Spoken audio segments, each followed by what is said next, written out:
And I guess the question of the day is, did unlimited access to everyone else's life make our own lives awful? Yes. Howdy, everybody. What's shaking? Um, I guess what's shaking with me today is that the internet made everybody miserable. I was gonna say accidentally, but I don't think that shit's on accident anymore.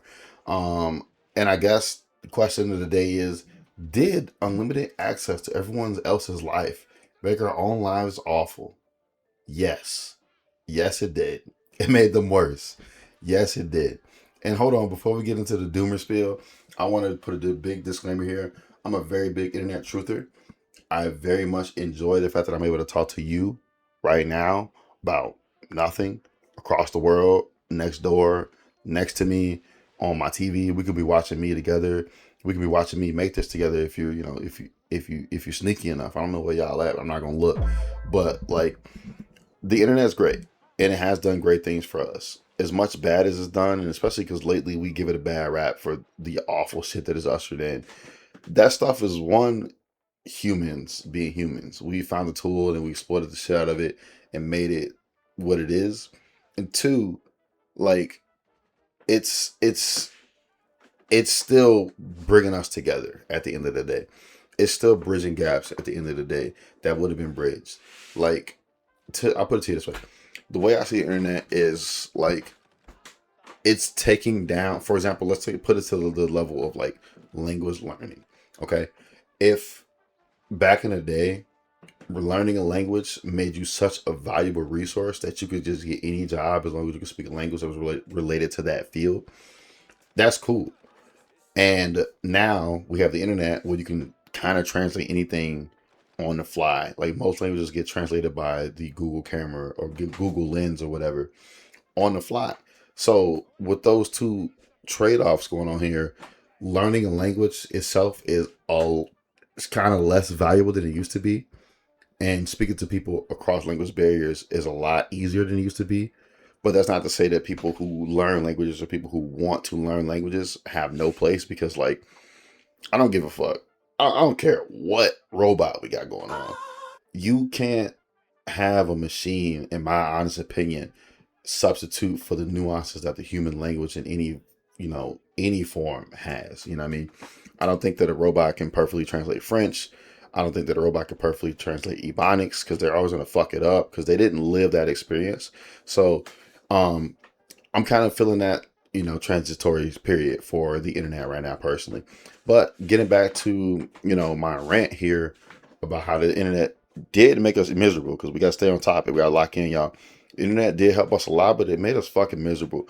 And, the first thing is probably obvious. It's probably everything that everybody does is, constant comparison. I'm not even talking about when you go on Instagram to look at your ex's new man, or why would you do that? Or you go to Instagram, you see your homie who, you guys are kind of equal in high school, and now he's on the ups. He has a new whip, he has a new girl, or a new boy, or a new person, whatever. You know, he's on the ups, and you still trying to figure stuff out. And you're not comparing yourself and like, oh man, let me see what's going on with bro. Let me see what dude's doing. You just open your app and you got to see that somebody is in what you perceive to be better position than you are, and you're doing something similar. You guys are probably doing the same thing in so many ways, and that fucking sucks. Like, it leads to lifestyle envy, where you're just kind of plotting on people in so many ways, whether it be malicious or not, because you want their lifestyle. And if you can't have it, sometimes you get to the nobody will have the situation, or like think way of thinking. And even, if you're not doing that, you're still having lifestyle envy even passively, because you want that life so bad. You see that life and you want it so bad that even if you're not professing like, oh man, I want to take dude's life, you're kind of wishing it was you. That's lifestyle envy. And everybody's favorite pastime now, doom scrolling, is everybody's favorite pastime. If there's nothing going on, if you're taking a doo doo in the toilet and you don't got no spray bottle to read because you forgot to buy one, you break out that phone and get the doom scrolling, even if you didn't mean to. And it's not all our faults. If we're being 100 million% real, these corporations have manufactured these apps to be so addicting that we do the doom scroll. that was manufactured, as far as I'm concerned. So it's not like a, it's not like just something that you do for no reason. It's because there's a predatory company playing on humans' pattern recognition and need for constant stimulation, that they put it in this scroll format, and it's just too easy. It's just too damn easy. It's too easy. That's probably why this video's in a vertical format. Maybe, if I'm playing around with that. But anyway, you know, and all of these 3 points, the constant comparison, the lifestyle envy, the doom scrolling, it leads up in the information overload. Because what the fuck are you gonna do with all that information?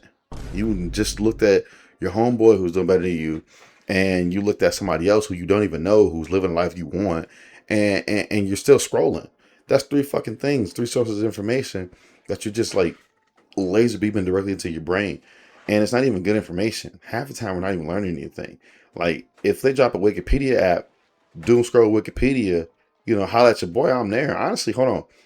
If y'all do doom scrolling for Wikipedia, y'all gotta give me credit for it. That was my idea, gang. But like, that's different. And that's something that we don't really fucking have. Because everything that has a scrolling feature that is indicative of the doom scroll, it's a social media app. You know what I mean? Like, I don't see any other app doing that, and y'all can let me know in the comments if it is. I just don't see it. But like, all of this stuff just leads to information overload in like the most classic fashion. You just like I said, you're conveyor belting a bunch of nonsense directly into your brain, and your brain only holds so much at one time. Not that we're not infinite, because we are as humans and all of that good stuff. But damn, the vessel's not infinite. You feel me? Like, I can only fit so much in this noggin. I got a big ass head too. Like, what we doing here? You know what I mean?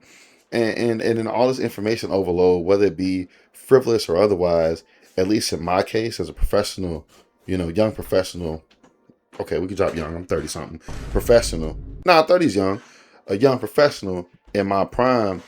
I'm getting the craziest career pressure because they may apply to a job, social media now. So there's just so much. Like, I guess you could take everything that I listed before, the constant comparison, lifestyle envy, doom scrolling, information overload, and kind of wrap it up into this last point of career pressure, where it's just like, I'm already on fucking LinkedIn trying to get me a job, y'all. Why I got a sucking job? You know what I mean? I'm not even talking to no recruiter yet. I'm just here trying to survive. And I got people who, that I may work with or have worked with before. And they're just going off about these fancy projects and this corporate lingo. And it's just like, dog, I clock in, I go home. What the fuck are you talking about? I don't want to hear nothing about no damn synergies, and I'm trying to go to the crib. But that's my fault for looking at LinkedIn after work hours. So that's on me. But I guess the call to you all here, because I do want to ask y'all to do something for me. Y'all getting videos for free. Hop in the comments for the free ski. Just pay attention to how you feel after 30 minutes of online activity versus 30 minutes doing something offline. I've been walking a lot recently because it's free and the weather's nice, and I sit at the computer all day. And one thing I'm coming to realize is that, 30 minutes offline, it feels a little bit slower paced. It feels a little bit more intentional. And I'm not trying to guru you or nothing like that right now. I'm not trying to like, hey, yo, this is what we got to do. Just go touch some grass. Because, like, duh, you should. But, like, I think it bears repeating in this age, especially because a lot of our generations, millennials, Gen Zs, and, even Gen Alphas coming up, we don't get outside as much as we need to. I try to take as much time as I can with my kids or my nieces and nephews when I got them, because, like, one, y'all not finna trash my house because y'all bored. Two, get y'all ass outside to run around. What y'all outside for? And it gets me up to run around too. You know what I mean? Maybe you should try running around a little bit of frolicking, little bit of frolicking under the sunset. You know what I mean? Like, you might find a firefly. Y'all remember those? I still have some of those in the Midwest. So, I'll be checking for them. And you might want to check for them too. Just engage your inner kid a little bit, Doug. And the best way to do that is frolicking in the yard. If you don't have kids, don't worry about it. Get some homies and go run around, play some damn tag, play some duck goose. You know what I mean? Go get. Here's an idea, and I'm gonna close it out with this because this is what I did in college, and I can't find a picture, so I don't have anything to show. But there was a Red Bull promotion, and we ended up drinking so many fucking Red Bulls. We just had cans laying around, and I always wanted to make like a sword out of the cans. So I made the yellow Red Bull blade of the sun, of the setting sun, and it was pretty tight, you know. And I went outside with my homies, and we played with those cans until they broke, which was kind of immediately because they were held together with office tape and not really any glue. But it was something to do. It got me focused. It got me locked in. It got me outside doing something else than doom scrolling. And maybe you should give it a shot if you haven't done so already. I'm not trying to preach to y'all, but I am. So, take it or leave it.